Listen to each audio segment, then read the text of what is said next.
Bonjour à tous, alors aujourd'hui je vous propose la question 6 du concours Advance 2019. On est sur des probabilités et une question assez bizarre parce qu'à l'intérieur vous avez deux exercices finalement complètement séparés. Vous avez une première partie avec ici des probabilités, un arbre et des probas conditionnels, et après une petite question séparée en fait avec deux événements ici, et on va parler d'indépendance. Alors ça peut être perturbant parce que vraiment les deux choses n'ont absolument rien à voir. La première partie va concerner les questions A, B, C, et la partie ici d'indépendance, les questions D et E. Donc on va commencer, nous, pour l'instant, avec les questions donc A, B et C et notre magasin d'électroménager. On va donc lire attentivement le texte. Alors, ici, un magasin d'électroménager vend deux modèles de robots, avec des marques M1 et M2. Les deux robots ont les mêmes caractéristiques et sont proposés en deux couleurs, donc noir et blanc. Donc vous aurez soit marque 1, marque 2, M1, M2, ou noir et blanc. Donc on prendra N et B, et on vous donne donc des informations. Alors 70% des acheteurs ont choisi le robot M1. Alors cette information, je vais la traduire, c'est la probabilité de l'événement M1. C'est donc 0,7. Dans la même phrase, on poursuit. Donc, et parmi eux, donc parmi M2, 60% ont choisi la couleur noire. Alors ça, en probabilité, on est en train de vous donner la probabilité. Alors je vais écrire en blanc, ce sera mieux. On vous donne la probabilité, donc sachant qu'on ne regarde que les robots de marque 1, la probabilité d'être noir. Donc c'est P de N, sachant M1, c'est 0,6. Alors sur un arbre, ça sera mieux. Ça veut dire qu'ici, vous aviez donc ici une branche M1 avec une probabilité de 0,7. Et une fois que vous êtes là, vous avez 60% donc qui seront noirs. Donc on va mettre 0,6. Et déjà, première chose, on va pouvoir compléter. 40% qui seront blancs. D'accord? Donc ça, c'est rien qu'avec la première phrase, on peut déjà dire tout ça. Ensuite, ça va nous développer une deuxième partie de l'arbre, M2, qui sera donc sous M2 noir, M2 blanc. Avec le principe des nœuds. C'est-à-dire que quand vous ouvrez comme ça des chemins, la somme doit faire 1. Vous voyez, j'ai déjà mis 0,4. Ici, 0,7, ça me donnera 0,3. Et on va lire la phrase suivante. Parmi et par ailleurs, 20% des clients ayant acheté un robot M2 l'ont choisi blanc. Ça, on est en train de vous donner la probabilité d'avoir choisi blanc, sachant qu'on n'aura regardé que des robots M2. Et ça, c'est 0,2. Et ça va donc être sur le chemin qui va de M2 à B. C'est ici, on met un 0,2. Et donc, par complémentarité par rapport à 1, ici, je vais mettre 0,8. L'arbre est rempli. On n'a plus qu'à répondre aux questions, ça va aller très vite. Une fois que l'arbre est fait, on a fait le plus dur en général en probabilité. Première proposition. Donc, sur la probabilité qu'un client ait choisi au hasard un robot M2 de couleur noire est 6,25. Alors, on veut calculer la probabilité de donc M2 de couleur noire. Donc c'est M2 et noir. Donc M2 inter N. Donc ça veut dire qu'on doit parcourir dans l'arbre un chemin qui passe par M2 et par M. Donc ça va être le principe multiplicatif. Donc on va donc passer par le chemin M2N. Vous voyez, donc on emprunte la branche ici 0,3 fois la branche 0,8. C'est-à-dire en termes de probabilité, 0,3 c'est la probabilité de M2 multiplié par le 0,8 qui est la probabilité de noir sachant M2. Et ça fait 0,3 fois 0,8, ça fait 0,24. Alors 0,24, c'est donc 24 sur 100. On simplifie par 4, ça fait 6 sur 25. Et donc la première proposition, vous voyez, elle est tout à fait vraie. Donc vrai. On trouve bien 6 sur 25.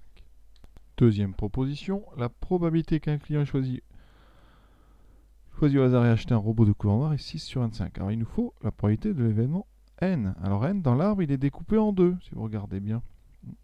Vous avez deux façons d'arriver en N, soit en passant par M1, soit en passant par M2. Et ça, dans l'arbre, c'est des propriétés, ça s'appelle aussi la loi des probabilités totales. L'événement N, on va le découper en deux. M1 inter N plus M2 inter N. On a déjà calculé M2 inter N juste avant. Ça, c'est donc 6 sur 25. Et M1 inter N, ben vous faites pareil, principe multiplicatif, 0,7 fois 0,6. Ici, ça va me donner donc 0,42. Vous voyez que la somme des deux ne fait pas du tout 6 sur 25. C'est pas possible parce que déjà le premier fait sur 25. Si on veut donner la valeur, ça fait 0,42 donc plus 0,24. on est à 0,66. Hein. Donc, ce n'est pas 6 sur 25. Donc, cette proposition 2, elle est fausse. D'accord. Troisième, des probas conditionnels maintenant.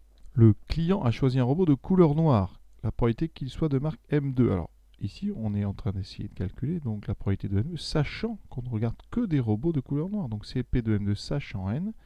Ça, on ne l'a pas dans l'arbre. Hein. Donc, on va utiliser le cours. Ça, c'est P de M2 inter N divisé par P de N. Il faut connaître ses propriétés, hein, ses formules. La probabilité de A sachant B, c'est P de A inter B sur P de B. D'accord. Donc ici, ça tombe bien, je viens de calculer ces deux choses-là. La première, c'est donc P de M de inter N, donc c'est 6 sur 25. La deuxième, c'est 0,66, donc 66 sur 100. On calcule 6 sur 25 fois 100 sur 66. On simplifie. Donc ici, 100 et 25, ça fait 4. 6 et 66, ça va faire 11. Il me reste 4 sur 11. Et 4 sur 11, ça n'est pas du tout 33 sur 50. Conclusion, la proposition C, elle est fausse. On passe maintenant à la deuxième partie de cet exercice, les événements A et B qui sont donnés indépendants. Et on donne P de A et P de A union B. Alors ça, c'est difficile puisque en temps limité, il faut réfléchir vite, quoi. Alors, tout d'abord, définition. Qu'est-ce que c'est que deux événements indépendants? Donc A et B sont indépendants. Ça équivaut à avoir P de A inter B égale P de A fois P de B. Et on va se contenter de ça comme définition. Donc ici, première chose, on cherche, pour la question D, hein, on cherche la probabilité de B. Donc on va appeler cette probabilité, on va l'appeler donc X. D'accord?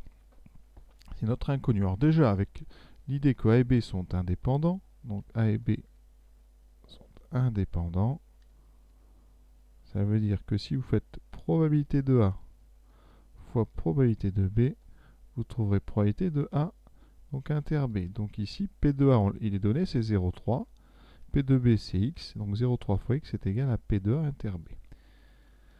Le problème, c'est qu'on n'a pas P de A inter B. On a P de A union B. Donc, il va falloir sortir quelque chose de cette info. Et il faut connaître la définition. P de A union B, enfin la propriété, P de A union B, c'est P de A plus P de B moins P de A inter B. Ça, c'est à connaître. On peut, dans le dénombrement, comprendre un peu ce qui se passe. Ici, vous avez l'événement A, l'événement B. Si vous voulez savoir combien on a d'éléments dans l'union, il faut donc faire la somme des éléments qui sont dans A. Par exemple, imaginez, ici, j'ai 4 éléments dans A. Dans B, je vais en mettre 3. Et bien, si vous faites 4 et 2, vous aurez 6 éléments dans A union B. Et pourtant, en faisant le nombre d'éléments de A, c'est 4, plus le nombre d'éléments de B, vous avez 7. Pourquoi? Vous avez compté la partie commune deux fois, en faisant P de A plus P de B. Donc il faut enlever une fois l'intersection. Alors ici, ça va nous donner une relation. P de A union B, c'est donc 0,65.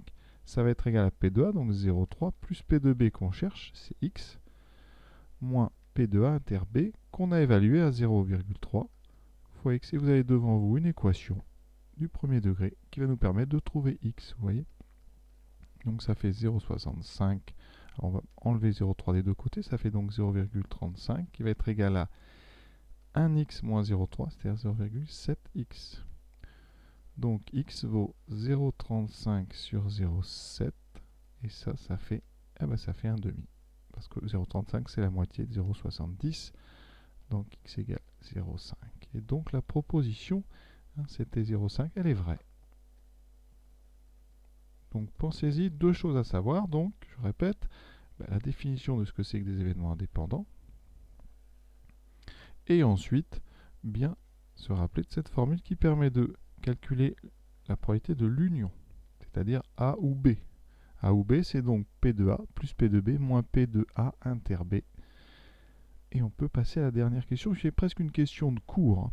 Il faut déterminer si A et B bar sont indépendants. Alors, B bar, hein, c'est le contraire de B. Donc, P de B bar, c'est 1 moins P de B.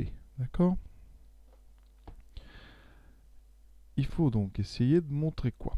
Eh bien que le produit, donc P de A, enfin l'intersection de A et de B bar doit donner, hein, voilà, P de A fois P de B bar. Voilà, ça, c'est la définition d'événements indépendants. Donc, je vais partir de P de A inter B bar et essayer de le transformer. Alors, une relation qui est intéressante, et il faut y penser, c'est vraiment toute la difficulté, c'est là, P de A, on va le découper en deux, en P de A inter B plus P de A inter B bar. Ça, c'est ce qu'on appelle la formule ou la loi des probabilités totales. J'ai coupé en deux.